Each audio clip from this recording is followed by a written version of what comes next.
by us having them go through these things, not only are we improving them from a physical standpoint and getting them ready for the demands of the game physically, but mentally, we'll do conditioning at different times. Sometimes at the end of sessions when they're already pretty fatigued, so they're having to do it under a state of fatigue.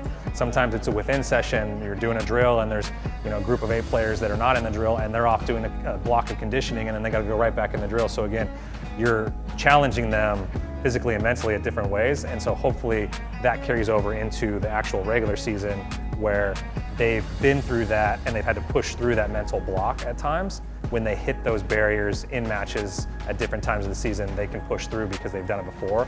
That can be the difference between scoring a goal to win a game, or conceding a goal to lose a game. So hopefully a lot of that from a physical standpoint, but the mental is really pays dividends in the future.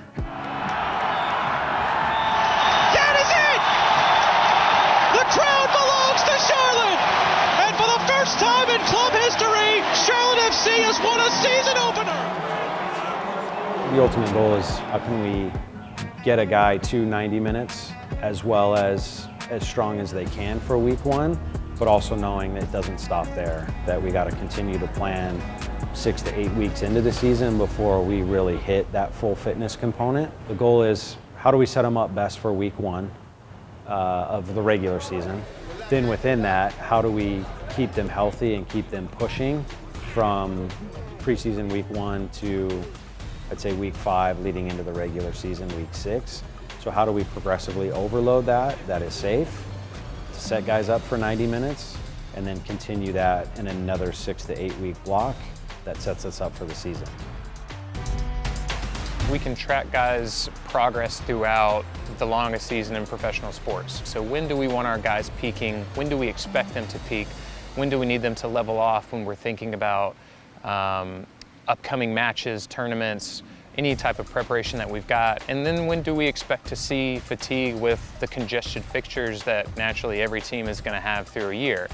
And what is that level of expected fatigue? And that's where the art kind of combines with the science.